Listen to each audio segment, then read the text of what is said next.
This step-by-step tutorial will assist you in submitting dismantled vehicle bundles using the virtual field office process. This service is available for all California licensed dismantlers.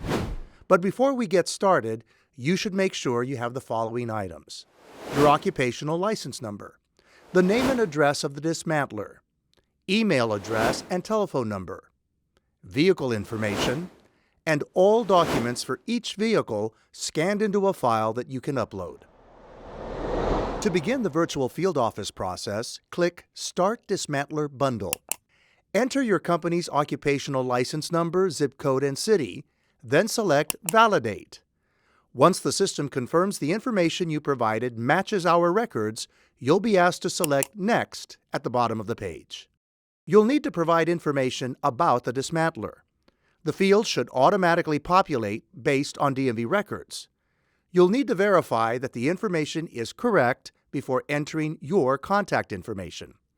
You can add as many as 2 additional email addresses to receive email notifications for this case. Select Next. The Transaction Info tab collects optional information. It includes registration service number and clarifying comments on the auto-generated Transmittal of Registration Applications form FO247V. Select Next. On this page, you'll provide information for each vehicle. Start with the Vehicle 1 tab. You should be aware that the form AREG42V will be automatically generated for your convenience. If an item is a returning item, or you have completed paper form Reg 42 for this vehicle, enter the acquisition number when prompted. You can add as many as 10 vehicles to your bundle by selecting Add Another Vehicle. Select Next when you finish submitting information for all of your vehicles. You'll be asked to upload your documents either by vehicle or bundle if you created a file containing all your vehicle's files. If you select the bundle option, make sure your documents appear in the same order as you listed them in the file.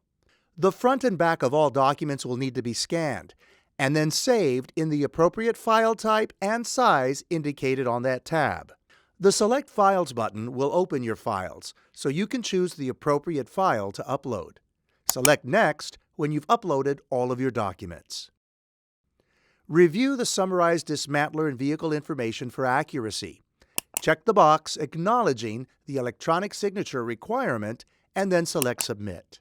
The final step is to electronically sign the FO247V form and all Reg 42V documents. Simple Sign will guide you through this process. If the page does not load automatically, you'll be able to access this document from a link that'll be sent to your email with a subject line that says Document Packet Signature Required. This email is only sent to the contact listed on the customer info page. Click on the blue signature box. You'll have 3 options on that signature page. You can type, draw, or upload an existing signature.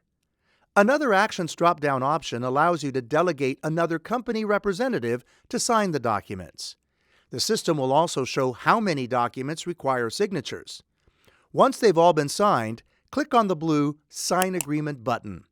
You've successfully completed this portion of the virtual field office process. An email with the electronically signed documents will be sent to the email addresses that you provided. Print the second page of each document and send them to the Department of Justice within 5 days of the acquisition date. You'll receive a case creation email listing the VINs and information and informing you that the case is in review. Once the transactions are completed, an email will be sent to the email addresses that you provided. The email template will include a listing of vehicles by VIN, similar to the reconciliation report that is currently provided from the Industry Business Center, informing you of the status of each VIN submitted. You'll have 90 days to send your original documents to your local Industry Business Center. We hope you found this tutorial helpful.